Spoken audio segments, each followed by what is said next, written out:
Nas últimas aulas nós vimos, acho que teve uma turma que eu já trabalhei com barramentos, mas se for vocês é bom que a gente alinha.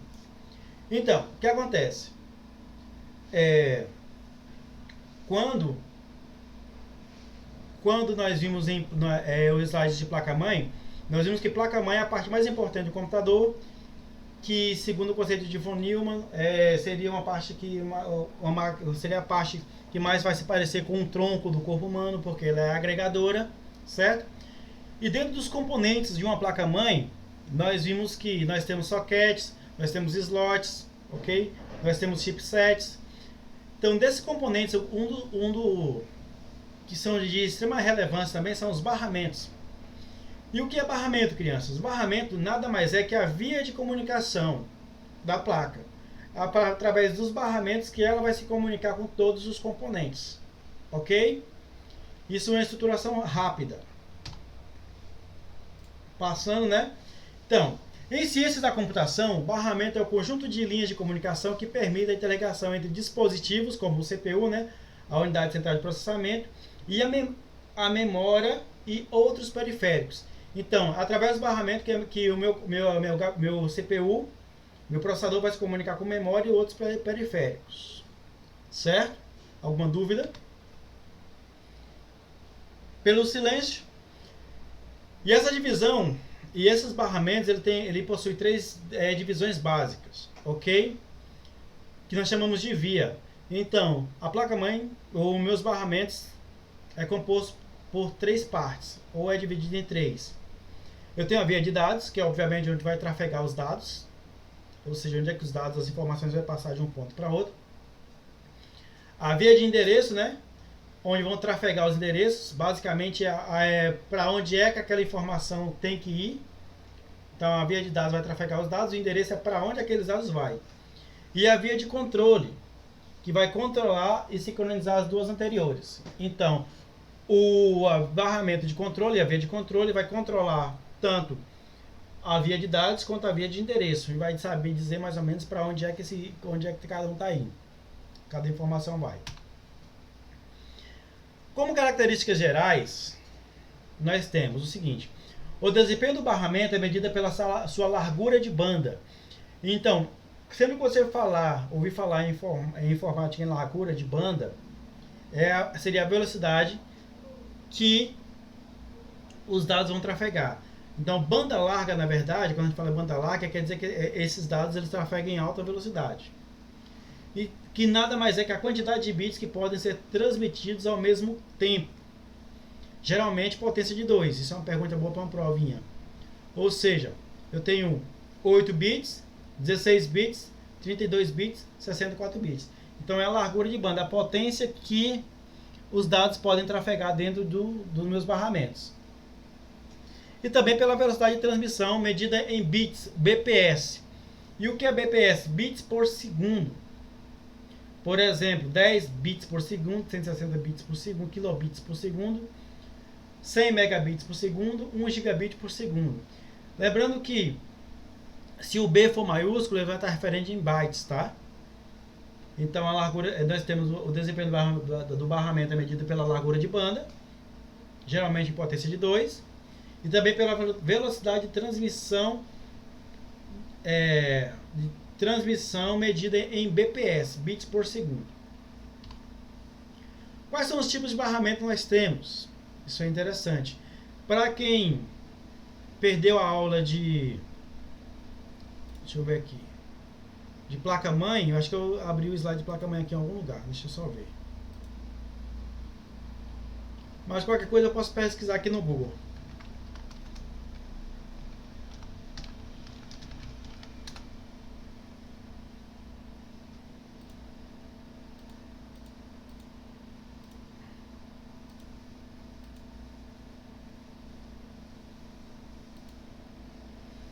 Essa aqui, essa clássica com o slot 775. Isso aqui é legal. Alguns desses slots aqui eles conseguem pegar até o i3. Mas aqui, ó. Aqui nós temos a placa-mãe. Tá conseguindo visualizar aí vocês? Deixa eu ver se eu configurei o Google Meet aqui para colocar pelo menos a transmissão em HD. Para ver se melhora aí a qualidade.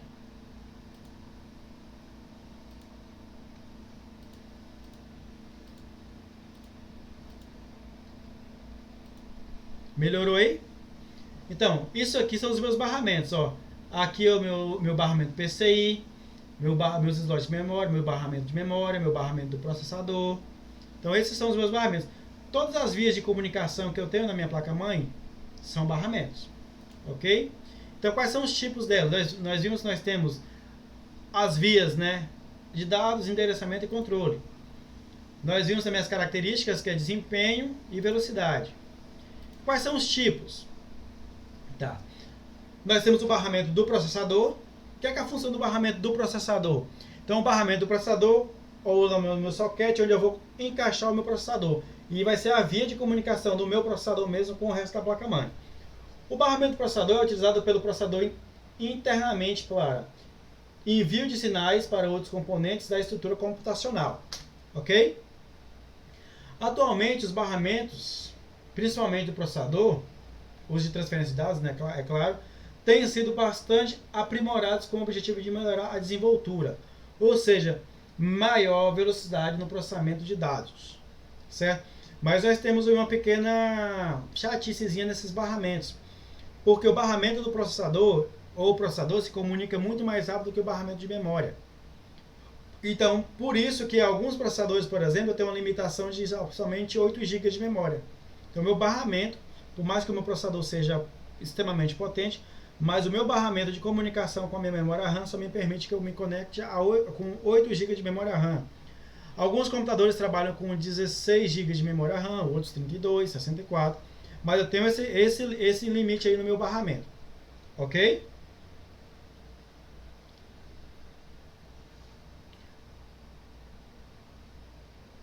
Através deste barramento, o processador faz a comunicação com o seu exterior. Nele trafega os dados em linha da memória, lidos da memória, que é aquilo que eu falei que às vezes o do processador é mais rápido do que o de memória, então quer dizer que eu vou ter uma limitação. Escritos na memória, enviados para interfaces e recebidos das interfaces. Quais são as minhas interfaces, crianças? As minhas interfaces são as minhas partes de comunicação mesmo. Lá nos meus dispositivos de I/O, de entrada e saída, ou input e output. Ok? Através do barramento do processador, faz comunicação com o exterior. Quais são os barramentos que nós temos aqui nesse caso? Quais são eles? Barramento de dados, de endereçamento e de controle. Repassando, o barramento do processador é utilizado pelo processador internamente para envio de sinais para outros componentes da minha estrutura computacional. Certo? Se comuniquem. Eu não estou com acesso ao chat aí, mas eu estou acompanhando vocês aqui na outra tela.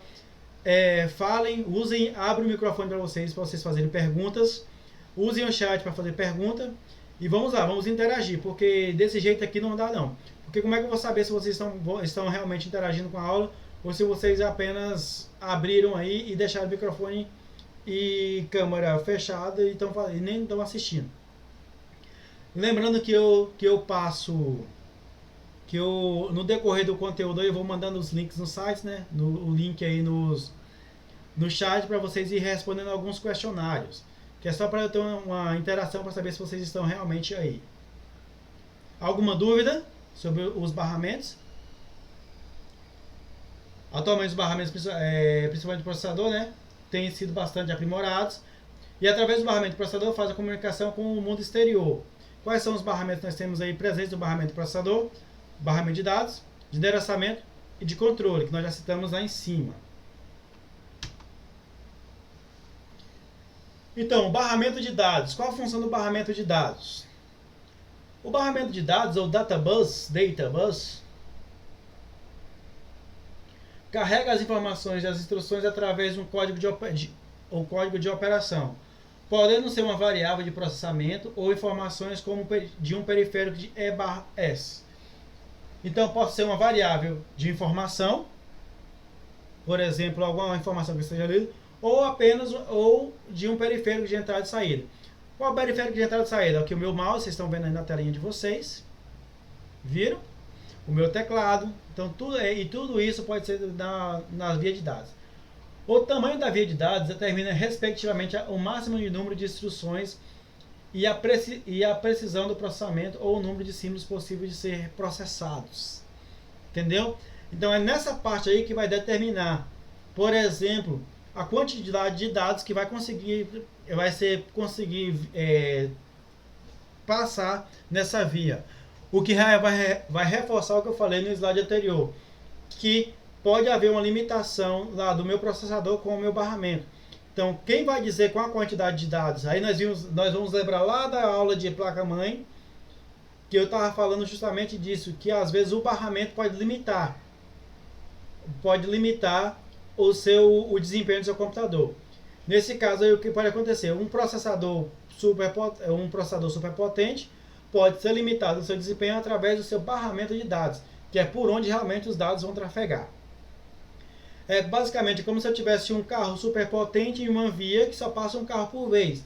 E na frente desse carro super potente teria um Fusca, um carro que não consiga andar muito. Então, por mais que o carro que tem atrás tenha potência para passar, a via me limita a passar apenas um carro um veículo por vez. E na minha frente tem um veículo que passa, que anda em uma velocidade reduzida, o que vai fazer com que o carro que esteja atrás também não use o desempenho total. Então essa limitação não pode ser dada também pelo barramento. Um exemplo, por exemplo, legal, né? Sacou? Um exemplo, um processador 8085, meus slides são jurássicos, eu tenho que dar uma atualizada nesse bicho aí, possui 8 bits do barramento. Então isso quer dizer que no máximo de 256 instruções e variáveis numéricos entre 128 e menos 128 e mais 127.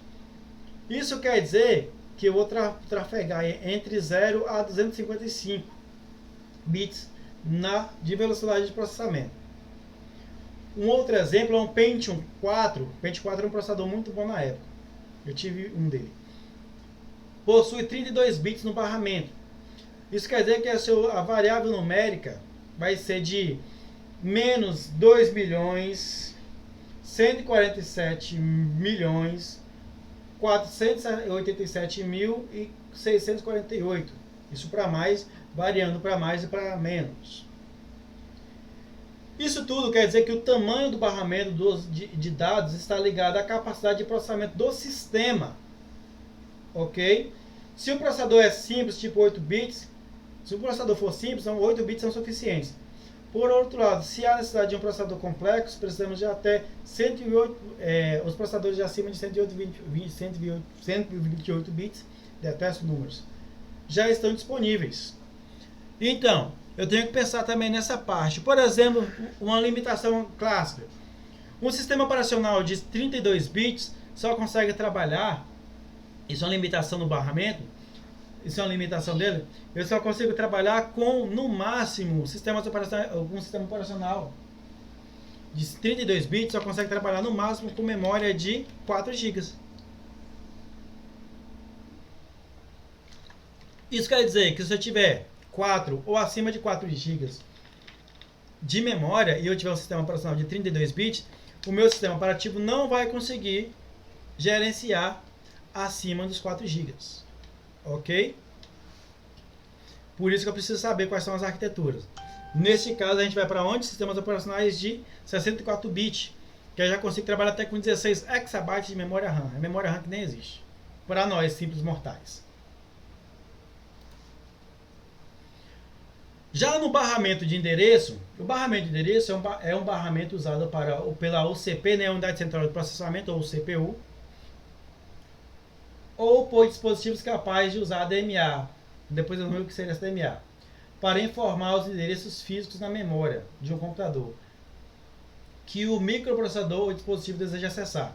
Então, o barramento de endereço vai ser aquele cara que vai endereçar lá na minha memória aquilo que...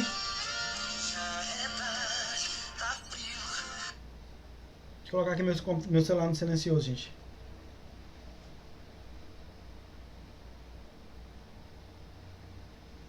Pronto.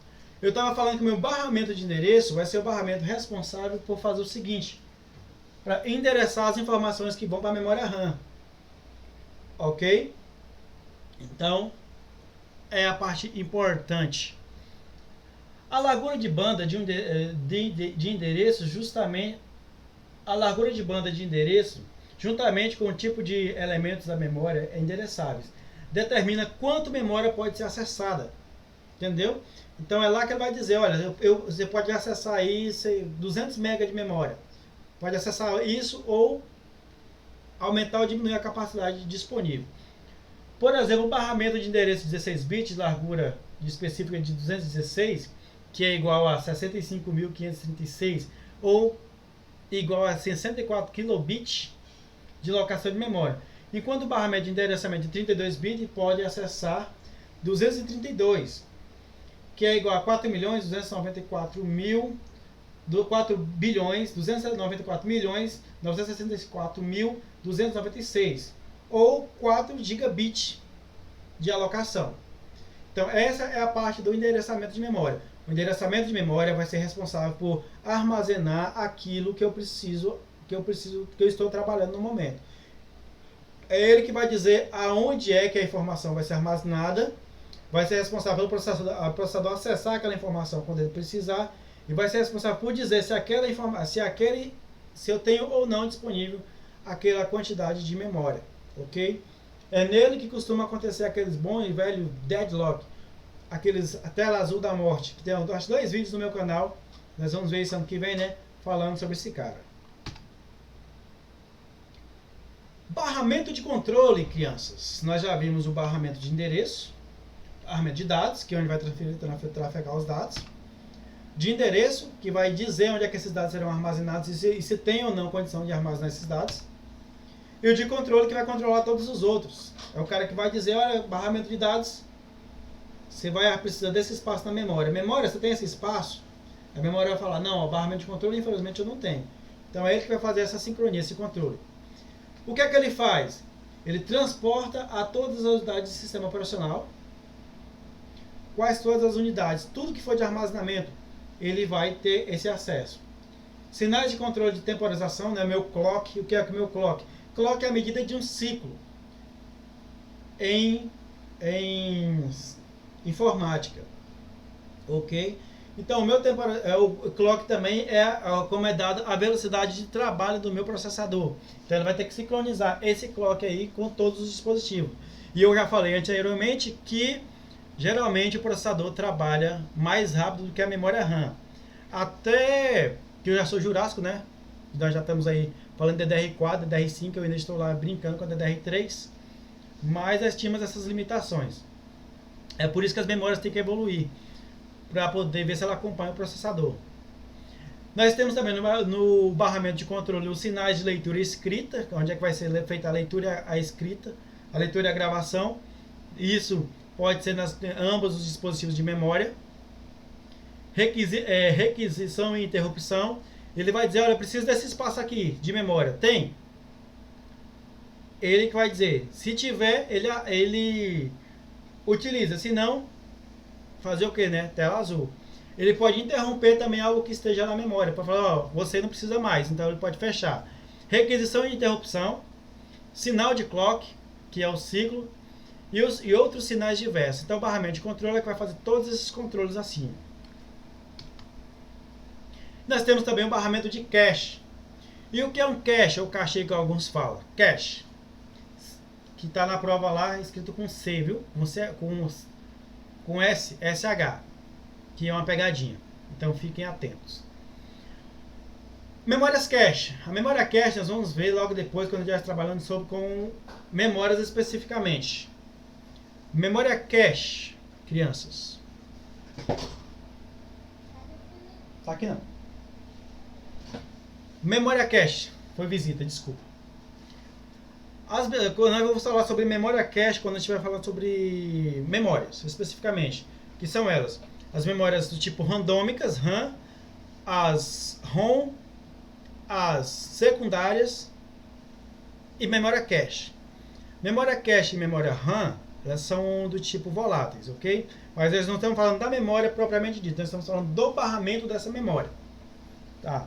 Geralmente a memória bem mais rápida, né, que é acessada bem mais rápida pelo processador, ela não tem essa limitação lá que eu falei antes, né, que a memória, eu estava falando de memória RAM, que a memória RAM, ela tem o processador tem essa dificuldade de acessar o barramento dela, só que ele não tem essa dificuldade na memória cache, no barramento de memória cache. Porém, memória cache é mais cara. Por isso que a gente não usa. Barramento de memória, barramento de cache em organização de computadores mais recente é o barramento dedicado para acesso à memória cache do computador. São aquelas memórias que elas são mais rápidas, mais caras e elas são distribuídas em pequenas porções nos meus dispositivos. Também chamadas, vamos ver lá no processador, né, de clock externo. No meu HD eu também tenho um cache, que são aquelas memórias de acesso mais rápido. O barramento de memória é o responsável pela conexão da memória principal ao processador. Ok? Memória principal é memória RAM, vai ser o barramento de memória, que é qual? Que é este cara. Foi essa imagem aqui que eu mandei. Acho que eu estou aberto aqui. Aqui. Estão vendo aqui? Barramento de memória aqui, ó. É nesse cara aqui, ó, que eu vou colocar meu pente de memória RAM. Ok? No local de encaixe. Então, meu barramento de memória é esse espaço onde eu vou botar a memória RAM. E o barramento em si vai ser a via de comunicação entre aqui onde vai ficar o meu processador, no meu socket, onde eu encaixo o meu processador, com o restante.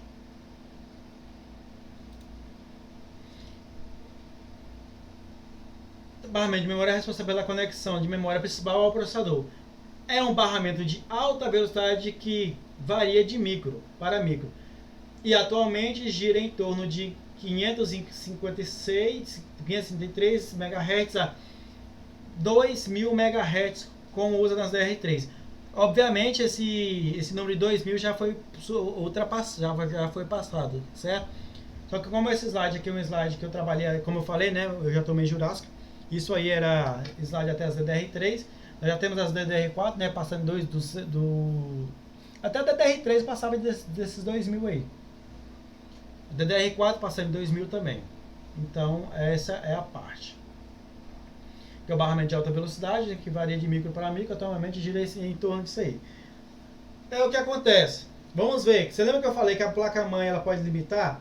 Porque eu posso ter uma placa-mãe que ela suporta determinado processador.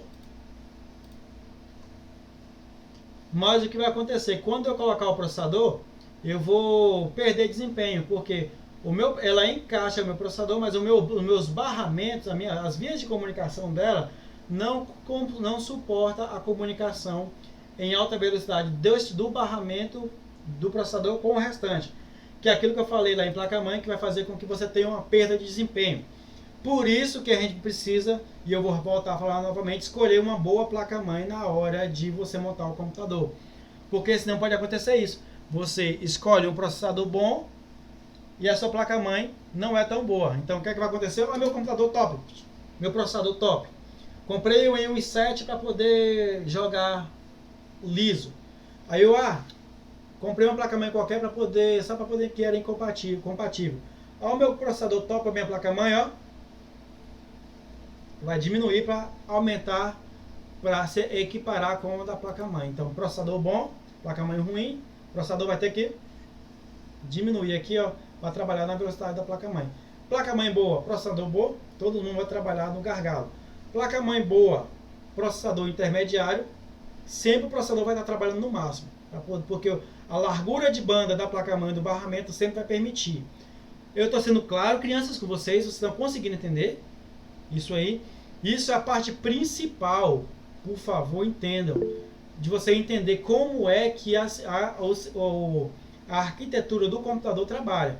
Então eu tenho a placa-mãe, que é o conjunto de onde tudo é montado, e eu tenho a barramento, que é onde é que vai se comunicar tudo, onde tudo isso é montado com todas as outras partes. E a placa-mãe e o barramento, a velocidade da comunicação, que vai determinar se a minha placa-mãe vai ter um bom desempenho ou não, se o meu processador vai ter um bom desempenho ou não, se os meus periféricos vão ter um bom desempenho ou não. Se você pegar, por exemplo, crianças, aquele computador da minha madrinha, que eu postei um vídeo lá no YouTube para terceiro, segundo ano, se você quiser dar uma passada lá, sobre deadlock e erro de alocação de memória quando o computador não dá vídeo. Aquele computador é um Celeron 2, acho que é Celeron 2, 2.4, 2.2 de processador, barramento muito bom do processador. É raro você ver um Celeron da 2.0. A placa-mãe, É uma placa-mãe razoavelmente boa também, é uma ASUS. Só que naquela placa-mãe eu tenho um defeito no meu barramento de entrada e saída, meu barramento lá das portas USBs. Que é o único defeito que aquele computador tem e eu não consegui perceber quando eu comprei. Quando eu indiquei para minha madrinha comprar. O que acontece? O barramento do USB dela, de entrada e saída, ela só trabalha, apesar dele, na especificação dizer que ela é 2.0, ele só trabalha com conexão de 1.0. Isso quer dizer que todo e qualquer dispositivo que eu coloco lá nas minhas portas USBs, ele, olha, era para ser 2.0 na placa-mãe, tudo que eu coloco 2.0 na placa-mãe, o que vai fazer? Vai cair para 1.0. Porque o meu barramento, no meu barramento que faz a gerência da minha porta USB, tem um defeito. O que é que ele faz? Tudo que eu boto de 2.0, apesar do processador ser bom, a placa-mãe ser razoavelmente bom, eu tenho isso. Eu tenho tudo que eu coloco na minha porta USB que é 2.0, ela, ó, cai para 1.0. E eu tenho um outro defeito naquela placa-mãe que é interessante, que é o fato de se eu conectar HD externo nela, muitas vezes ele limita a velocidade. E chega às vezes que eu coloco qualquer outro dispositivo naquela placa-mãe, ele não funciona. Esses dias, por exemplo, eu coloquei o meu HD naquele computador lá na porta SATA. Aí sabe o que aconteceu? O meu HD não foi bem reconhecido, não foi conseguido gerenciar e ficou pedindo para formatar. E por quê? Porque eu tenho um problema, e eu diagnostiquei, estou lembrando isso agora para vocês, eu tenho um problema aqui, ó, nesse cara aqui.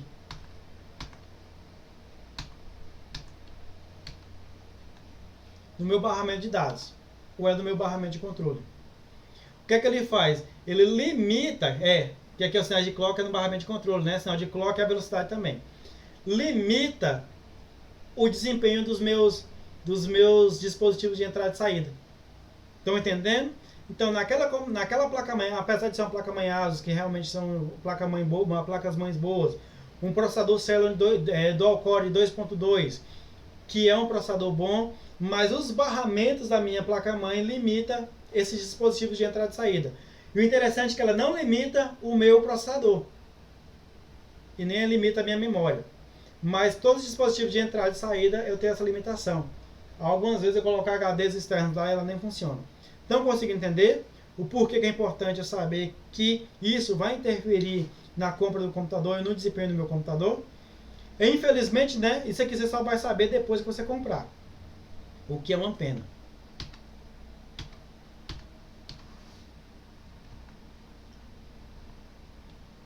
Então, barramento de memória, né? Vai ser o cara que vai fazer a comunicação lá entre o meu processador e aquilo que vai armazenar minha memória RAM.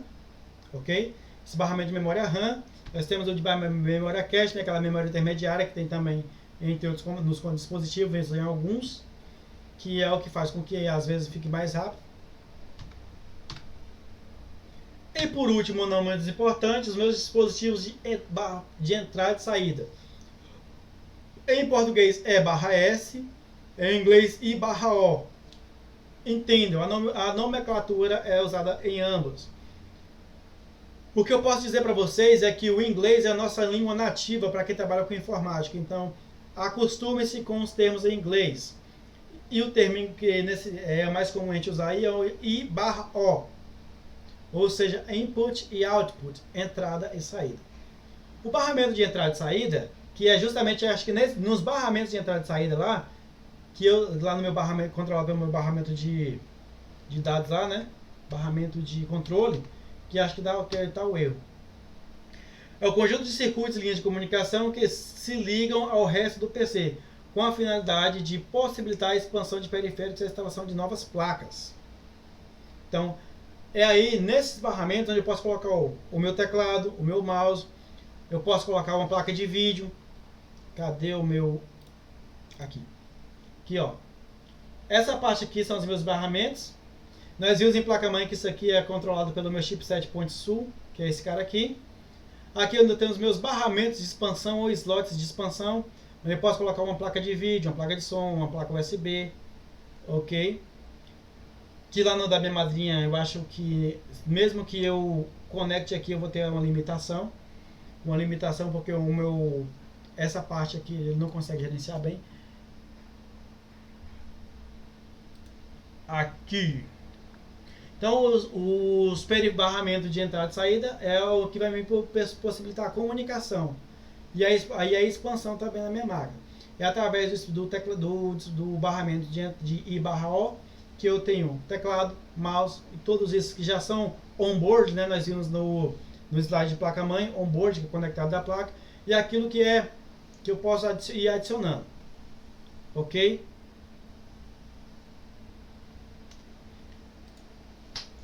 Exemplos, para a gente, já faltando 20 minutos, acho que vai dar tempo sim. Né?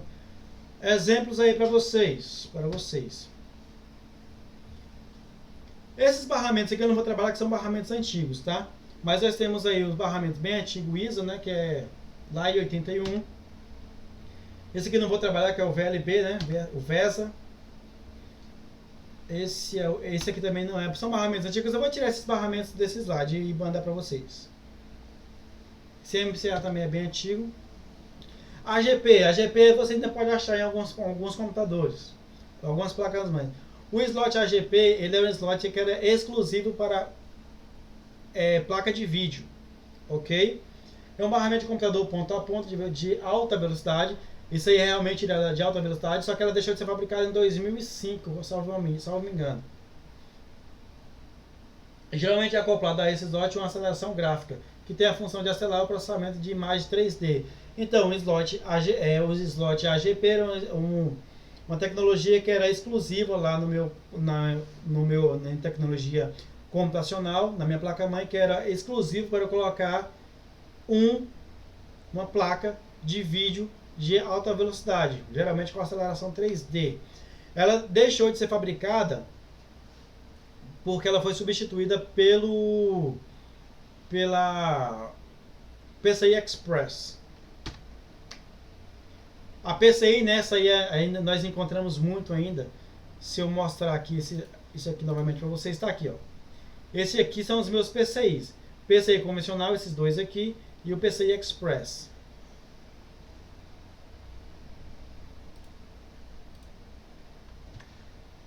O PCI é um barramento para conectar periféricos em computadores baseados em arquitetura IBM PC. Nós estamos falando já naquela última parte de barramentos lá, ó, que é os meus barramento de entrada e saída. Entenderam? Microchannel.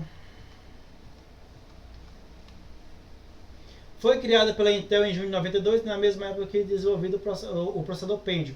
O barramento PCI veio para substituir o barramento ISO, já que o mesmo não atendia mais a demanda da largura de banda. E também era um barramento muito grande, ocupava quase que a placa-mãe toda, pelo menos a linha de comunicação.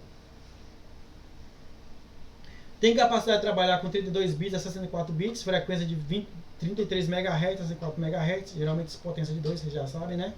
Oferecendo taxas de transferências suficientemente grandes para grande variedade de dispositivos.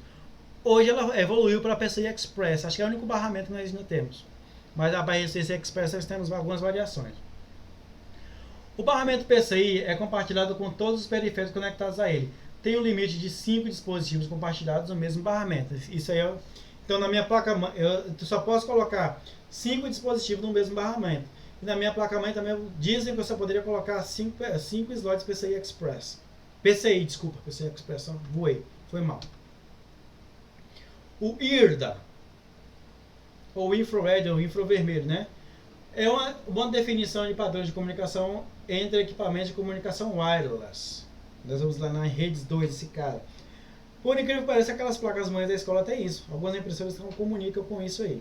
Tipo de barramento que permite a conexão de dispositivos sem fio, tais como impressoras, telefones, celulares e notebooks.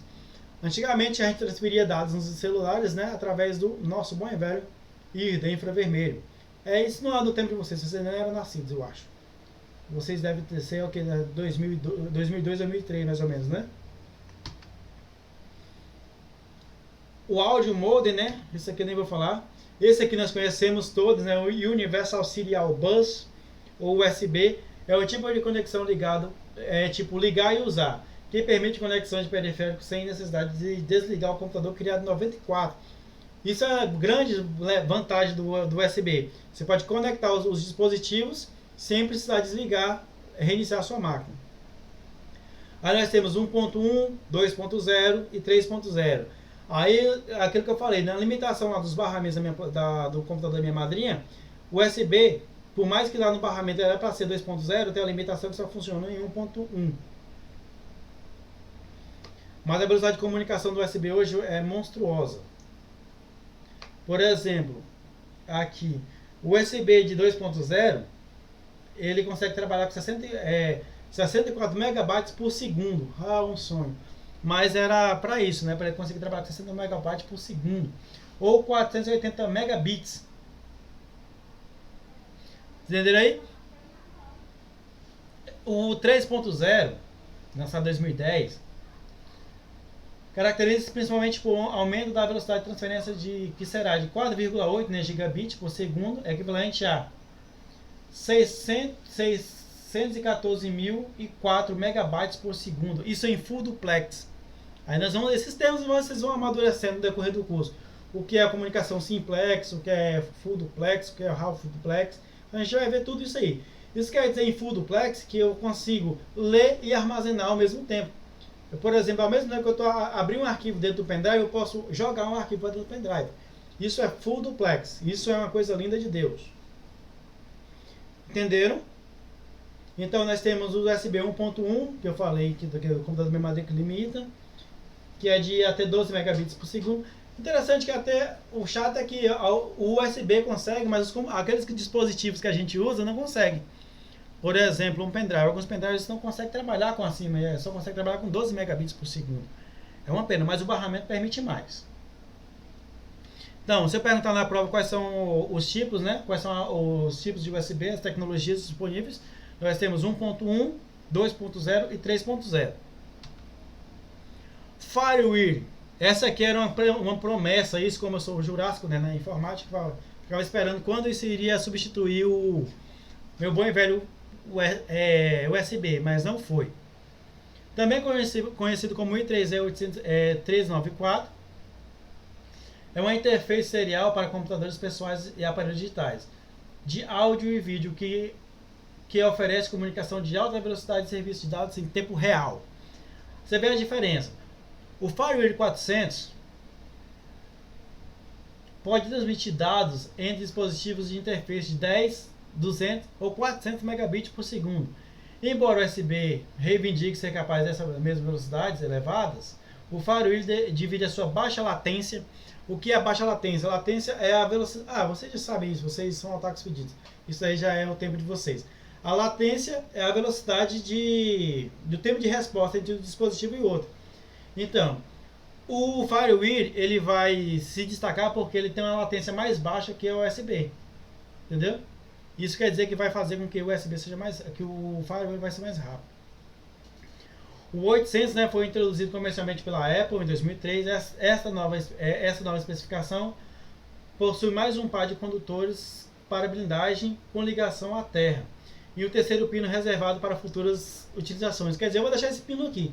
Eu não sei para que ele me serve ainda, mas um dia eu vou saber. O dia que eu vou saber, já está aí.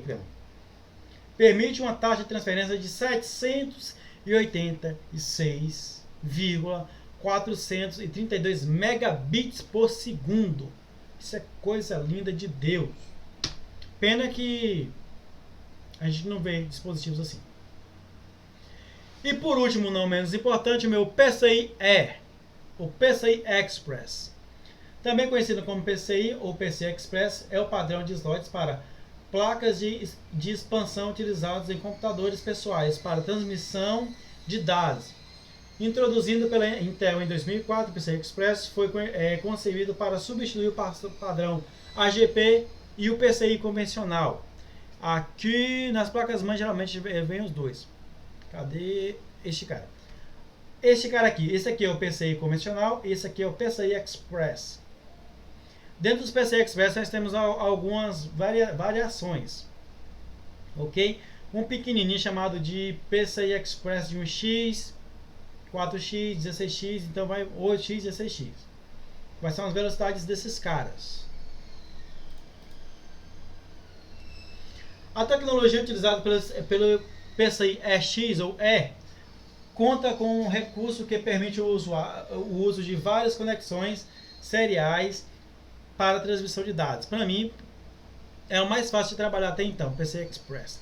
Que os outros, a GP também era assim, mas tinha aquele slot ISA mesmo, que você tinha que chegar no seu, você conectava, você tinha que chegar lá e dizer para o computador, olha computador, eu botei, olha sistema, eu botei alguma coisa nova lá no seu ISA. Veja lá e detecte. Ele não era capaz de detectar sozinho, que era muito chato. Já os PCI Express conseguia fazer isso.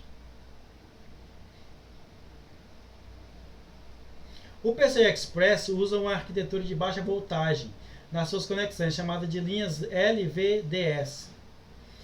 Devido a isso, permite grande imunidade ao ruído, também permite aumentar a largura de banda. Olha que legal, é menos interferência, menos ruído, porque trabalha com menos energia, e aumenta a largura de banda, aumenta a velocidade de transferência de dados. E é isso. Então, o que é que esses slots vão fazer, crianças? Geralmente são nossos slots de expansão, esse cara. É aí que eu vou colocar a minha placa de vídeo, a minha placa de rede. Por exemplo, o meu computador aqui, eu tenho duas placas de rede, por causa das aulas de rede de computadores. Então, no meu slot PCI Express, no meu slot PCI, eu tenho uma placa de rede, e no meu computador também eu tenho uma outra placa de... Eu tenho a placa de rede on-board. Então, esses caras aí é onde vai permitir a minha expansibilidade, onde eu posso colocar itens novos no meu computador, inclusive a minha placa de vídeo. Esses caras aí, slots de expansão, tá? É aquilo que vocês chamam de off-board, as placas off-board, aquelas placas que você compra e vai colocar no seu computador depois. Ok? Dúvidas? Vou mandar o link de frequência para vocês aí, para vocês responderem. E na proporção que vocês vão respondendo, vocês vão... Na proporção que vocês vão respondendo, vocês vão... Abrir aqui, deixa eu ver.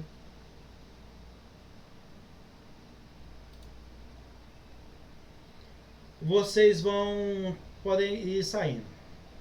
Só ver aqui rapidinho.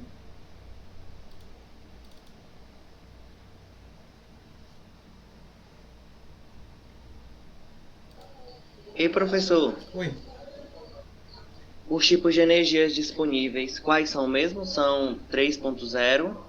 É porque eu não anotei aqui. Tipo conexão é 1.1, que é a primeira, Ah, tá. 2.0 e 3.0. E a coisa que vocês deviam Tá. E o que é que vocês deviam me perguntar que vocês não me perguntaram? Vocês já perceberam que nos computadores é raro você ter todas as placas, todas as portas USB de 3.0, que é aquela azulzinha?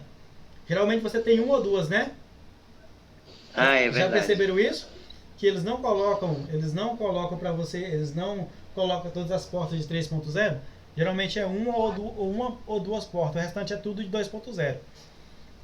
O que força você ter dois barramentos para as suas portas USB, um de alta velocidade e um de velocidade intermediária.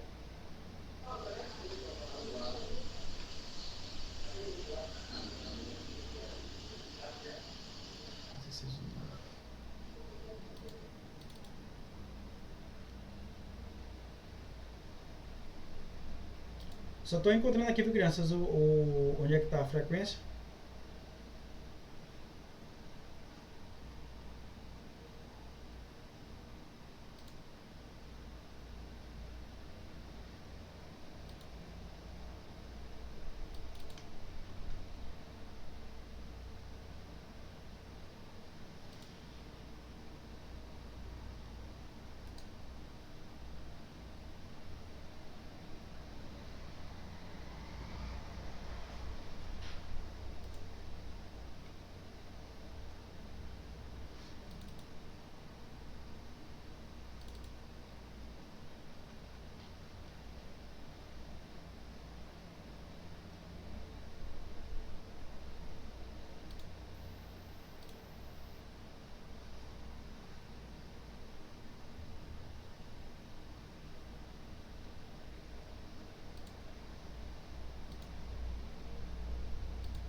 Atenção no chat. Antes de começar de mandar o coisa no chat aí, é só dar uma repassada. Então nós temos Bárbara Ribeiro. Bora, abre os microfones e fale presente. Para saber se vocês estão aí. Tá aí não, né? Saiu. Bruno de Lima. Bárbara tá. Bárbara Ribeiro.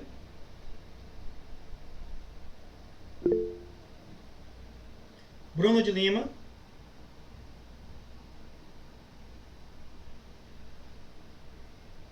Certo. Douglas Natan.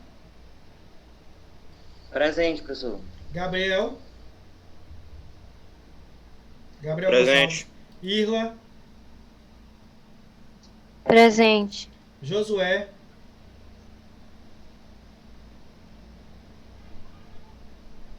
Saiu. Larissa.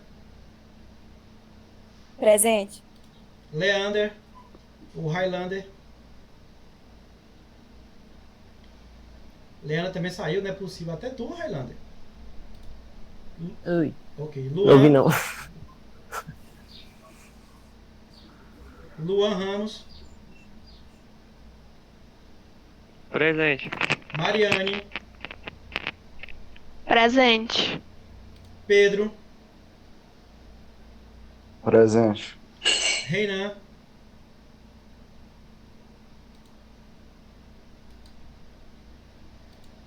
Reinan tá off, né?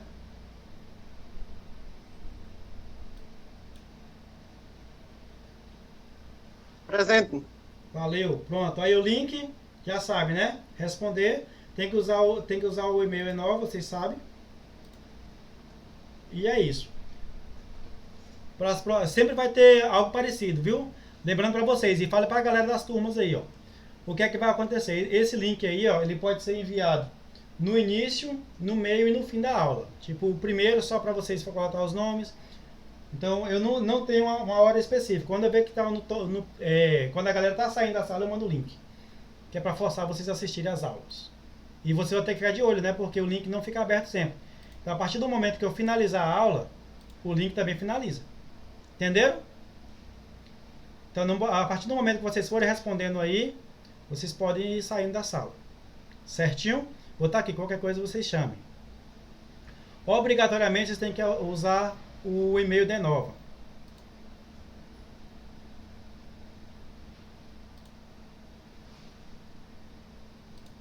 Qualquer dúvida, eu estou aqui à disposição.